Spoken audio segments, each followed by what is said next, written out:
मालवणचे शिवसेनेचे आमदार वैभव नाईक आपल्यासोबत आहे. आपण त्यांच्याशी बातचीत करणार आहोत. एकीकडे आज तुमचा मोर्चा झाला, आंदोलन झालं, जोडे मारो आंदोलन तुम्ही केलं, उत्स्फूर्त असा प्रतिसाद मिळाला. दुसरीकडे याच मोर्चावरती आता टीका टिप्पणी करू लागले शिवसेना उभाटा पक्षाने ज्या पद्धतीने आंदोलन केलं, आता शिवसेना मूळ जी शिवसेना आहे त्याच्याकडून हे आरोप प्रत्यारोप केले जात आहेत. म्हणतायत की कर्नाटकात ज्यावेळी छत्रपती शिवरायांचा पुतळा पडला त्यावेळी शिवसैनिक कुठे गेले होते. खरं तर संजय शिरसाट आम्ही महाराष्ट्रामध्ये राहतो. महाराष्ट्राच्या अस्मितेत असलेल्या छत्रपती शिवाजी महाराजांचा स्मारक जमीनदोस्त होतोय आणि खरं तर बाळासाहेबांची शिवसेना आज गप्पच राहू शकत नाही. खरं तर बाळासाहेबांच्या शिवसेनेने रस्त्यावर उतरलं पाहिजे होतं. तुम्ही आता सत्तेसाठी गुजरातांचे लाचार झालेला आहात, म्हणून तुम्ही छत्रपती शिवाजी महाराजांच्या या स्मारकाच्या उद्ध्वस्तानंतर सुद्धा आपण हे राजकारण म्हणताय.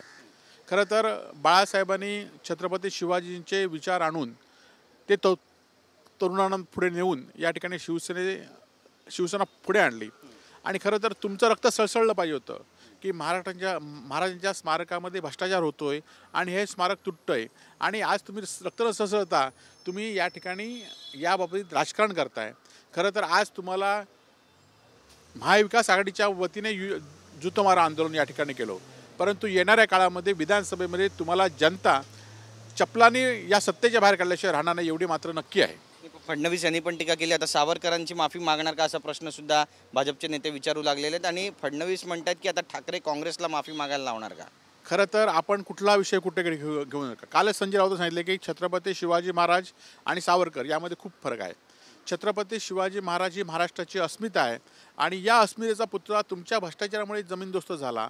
ज्या महाराष्ट्रातल्या नागरिकांच्या संतप्त प्रतिक्रिया आहेत ह्या तुम्ही जाणून न घेता यामध्ये राजकारण म्हणताय आणि खरं तर हेच तुम्ही राजकारण गलिच्छ करताय आणि येणाऱ्या विधानसभा निवडणुकीमध्ये तुम्हाला तुमच्या या गलिच्छ राजकारणाची जागा महाराजांची अस्मिता असलेले महाराष्ट्रातील नागरिक तुम्हाला दाखवून देतील. नक्कीच. पण या ठिकाणी आज आपण पाहिलं की एकीकडे तुमचा मोर्चा निघाला आणि याला उत्तर म्हणून मोर्चे भाजपकडून काढले गेले, संपूर्ण महाराष्ट्रामध्ये मोर्चे काढले गेले आणि प्रसाद लाड यांनी आरोप केला आहे की दंगली घडवण्याचं काम कुठेतरी महाविकास आघाडीकडून होत आहे.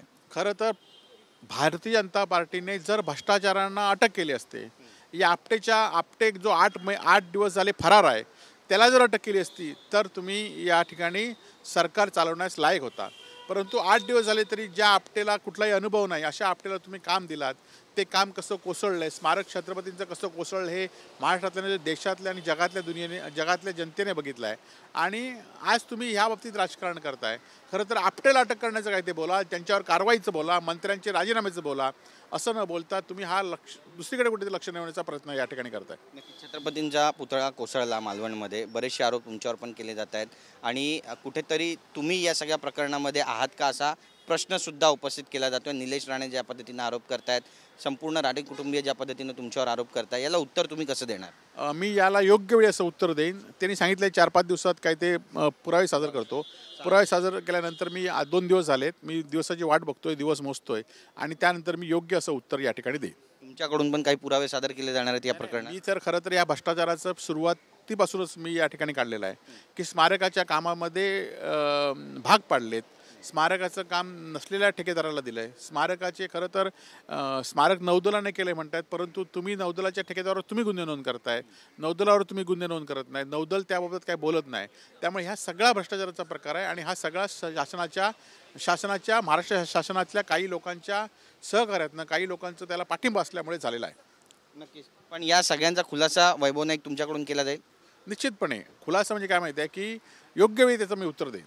नक्कीच. तर योग्य वेळी आता नेमकी काय उत्तरं दिली जाणार आहे ते पाहणं महत्त्वाचं ठरणार आहे. पण या प्रकरणावरून आता राजकारण तापते असं म्हटलं तर गैर ठरणार नाही.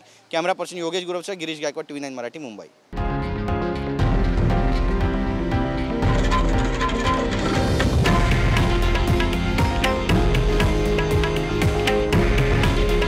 हे आहे देशातील नंबर 1 न्यूज नेटवर्क आणि आपण पाहत आहात TV9 मराठी. काळजी तुमची, हित महाराष्ट्राचं.